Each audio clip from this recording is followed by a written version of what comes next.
Welcome back to Reading with Purpose. Today we'll be continuing Character Building by Booker T. Washington. Speech number 8 on Getting a Home. Every colored man owes it to himself and to his children as well to secure a home just as soon as possible. No matter how small the plot of ground may be or how humble the dwelling placed on it, something that can be called a home should be secured without delay.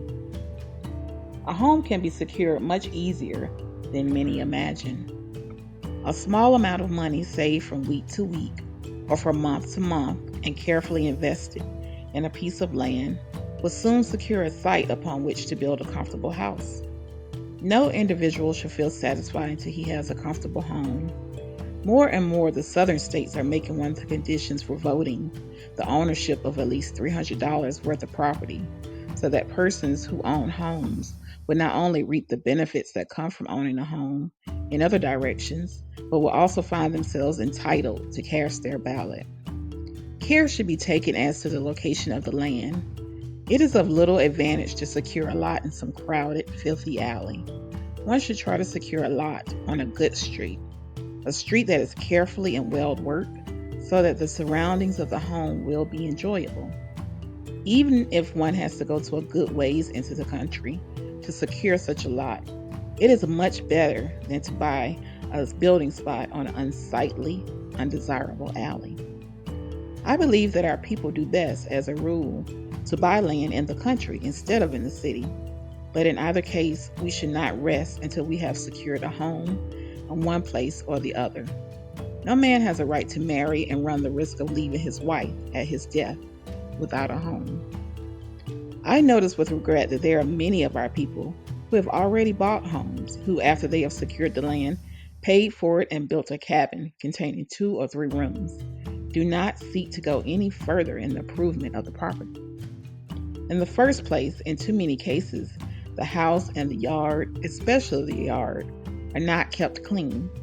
The fences are not kept in repair. Whitewash and paint are not used as they should be. After the house is paid for, the greatest care should be exercised to see that it is kept in first-class repair, that the walls of the house and the fences are kept neatly painted or whitewashed, that no palings are allowed to fall off the fence, or if they do fall off, to remain off. If there is a barn or a hen house, these should be kept in repair and should, like the house, be made to look neat and attractive by paint and whitewash. Paint and whitewash add a great deal to the value of a house. If persons would learn to use even a part of the time they spent in idle gossip or in standing about on the streets in whitewashing or painting their houses, it would make a great difference in the appearance of the buildings as well as add to their value. Only a short time ago, near a certain town, I visited the house, I could not call it a home, of a presiding elder, a man who had received considerable education and who spent his time in going about over his district preaching to hundreds and thousands of colored people. And yet the home of this man was almost a disgrace to him and to his race. The house was not painted or whitewashed. The fence was in the same condition. The yard was full of weeds. There were no walks laid out in the yard. There were no flowers in it. In fact, everything on the outside of the house and in the yard presented a most dismal and discouraging appearance. So as far as I could see, there was not a single vegetable around this house, nor did I see any chickens or fowls of any kind. This is not the way to live, and especially is not the way for a minister or a teacher to live, for they are men who are supposed to lead their people, not only by word, but by example.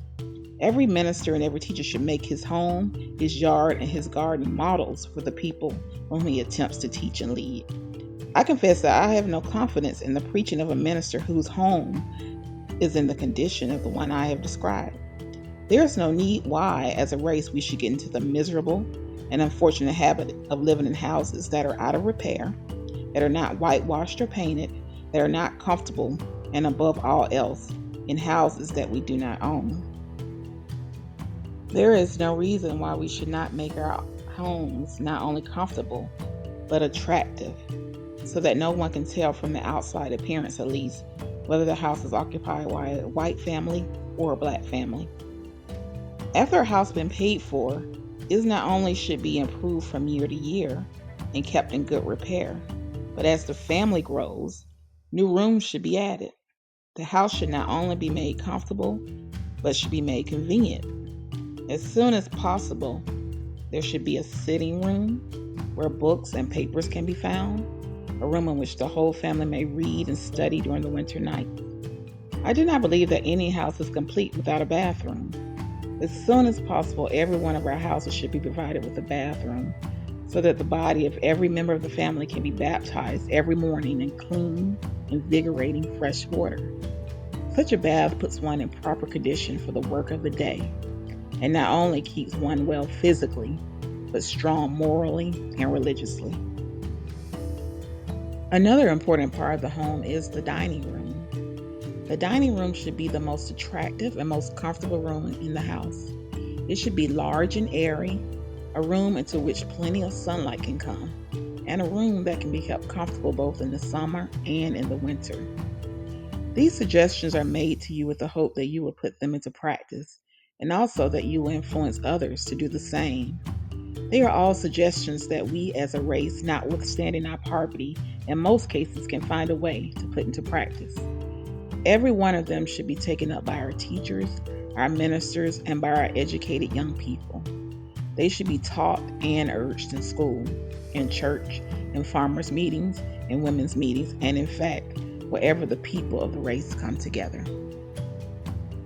Thank you again for joining me for the reading of Character Building by Booker T. Washington, speech number 8 on getting a home. Thank you.